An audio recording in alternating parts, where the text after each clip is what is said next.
Hey guys, how's it going? My name is Logan. I run this page here, Rock Bluff Blades.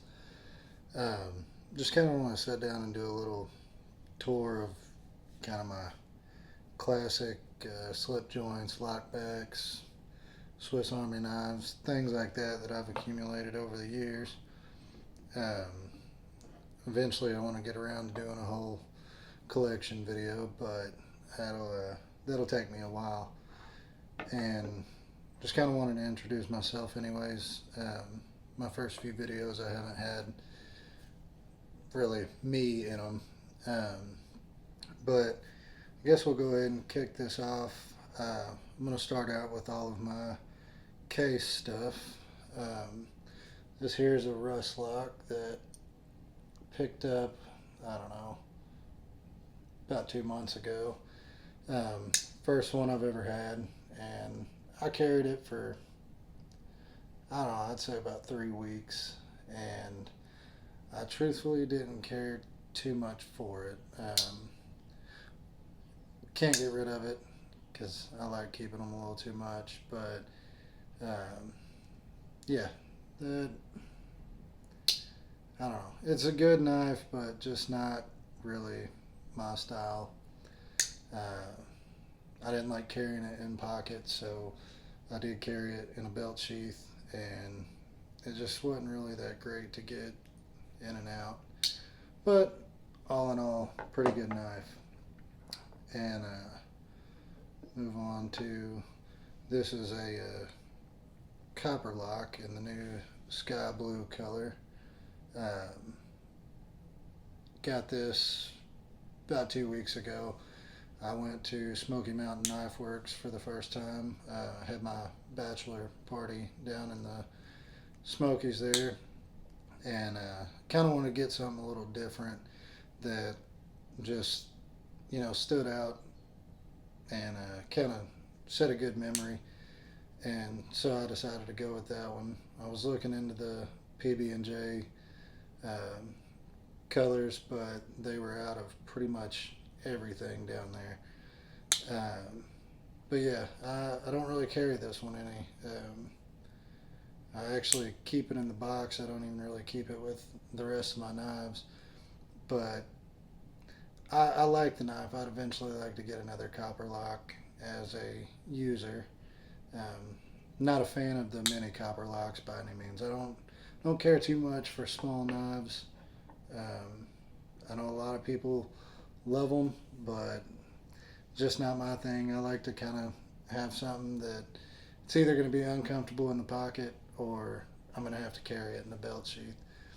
I do like pocket slips every now and then, but I don't know. Next is my Sodbuster Junior. I've had this for a little while now. I used it as a work knife for the longest time.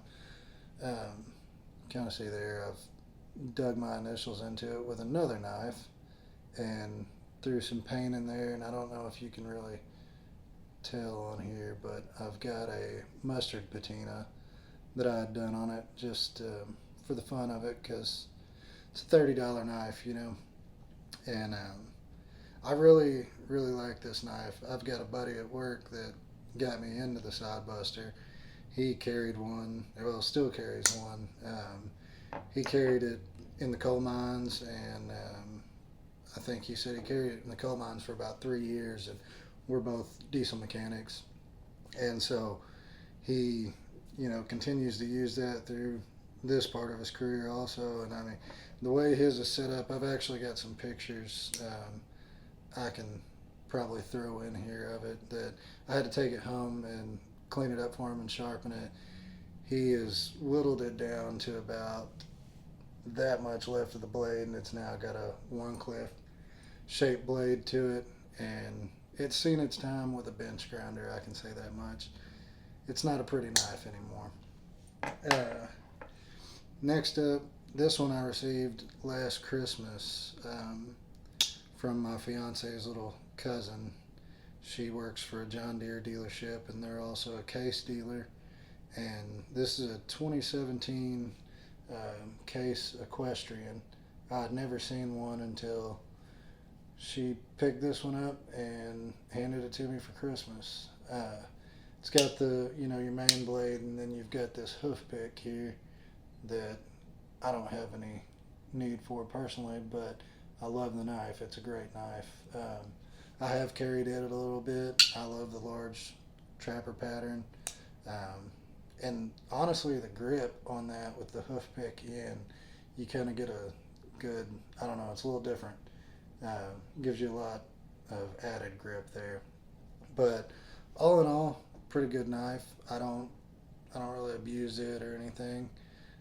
It's another one of those that I want to keep in good condition and just keep it around for as long as I can. And crazy story about this one. This is a 2009 mini trapper. I think it's green jig bone. I'm not 100% sure. I hadn't really done any digging on it.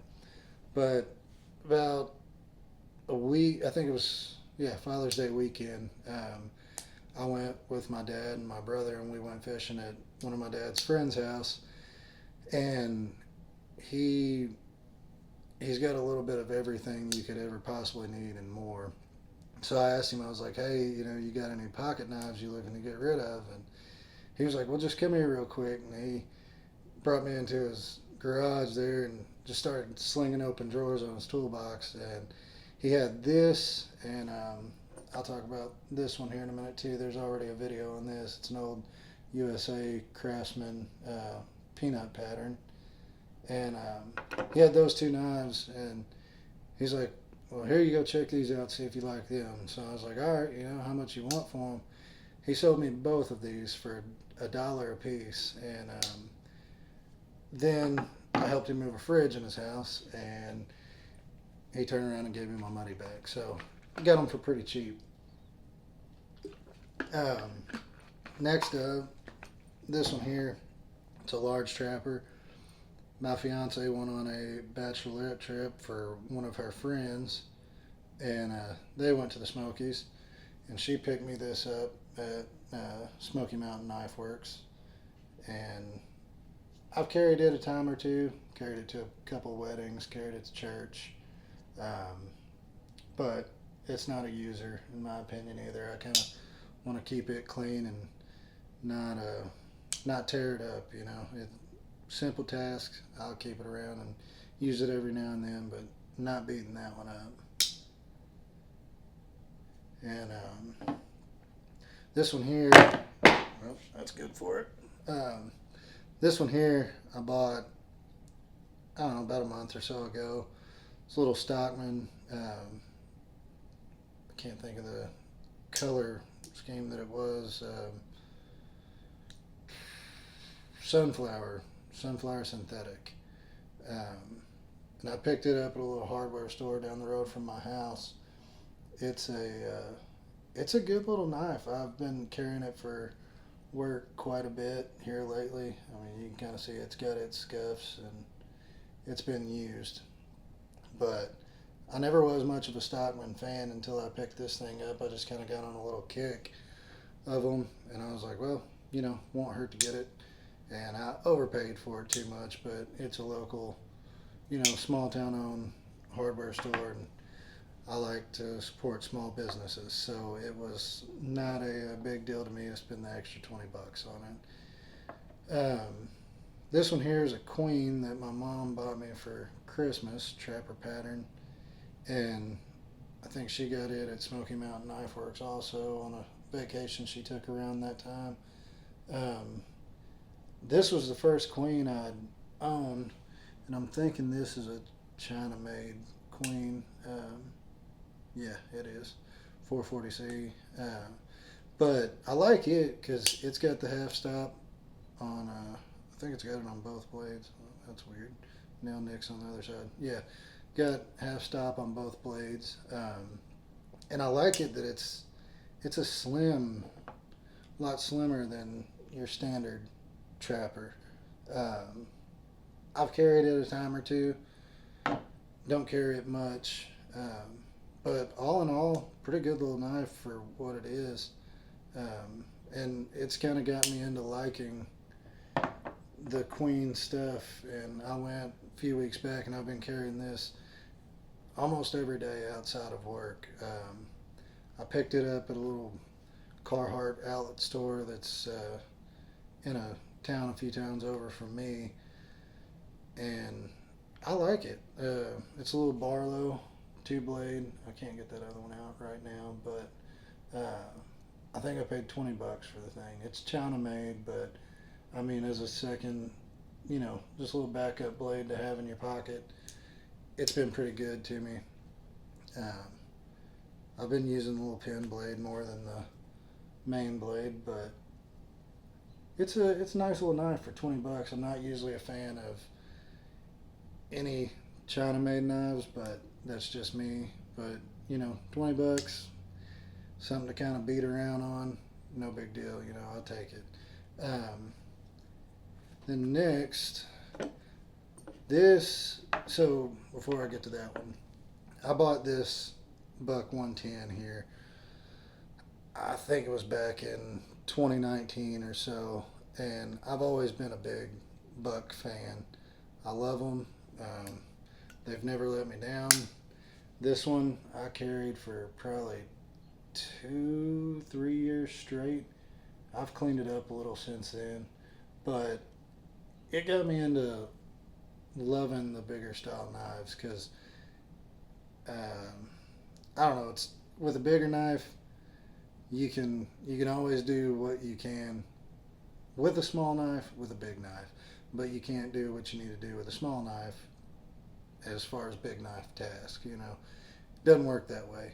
But this knife, I mean, it's been beat, banged around, everything. I've actually broken the tip off at one point. You can't really tell. I've sharpened it back down, but it was a. I still carry it every now and then, not much, but I mean it's a little loose, and so that for the longest time was my number one knife, and so it led me into wanting a 112 auto, and I saved up for a long time for this knife. I don't carry it as much as I should, um, but it is one of my favorite knives. I've actually got it tattooed right here. Weird to bend my arm like that, but yeah, this knife, I had my tattoo artist just lay it out on the table, and he drew it right there on my arm and tattooed it on there. And if that says how big of a fan of Buck I am, and I carry this one quite a bit. I don't like beating it up none. It may not seem like a lot of money, but the money I paid for this, to me, is a lot of money. I grew up using, at tops, maybe $40 knives. And so anything above that, it is a lot of money to me. This one here, it's a little Texas toothpick Buck. My granddad carried this for quite a few years. I think it's if I'm not mistaken, that's a 16 model. 16 or 18, I can't remember exactly. But just a little mini Texas toothpick. And I bought him I think it was a Case Doctor's knife. It was one of their vault patterns a few years back. And I bought that for him, gave it to him for Christmas, and he's like, well, here you go. You can have the one I've been carrying. So he gave me that, and I'll throw it in my pocket every now and then. It's not a very, beefy knife. I mean, it's good. You open a package or something like that. It's for a little task. It's great for that. Then this one here,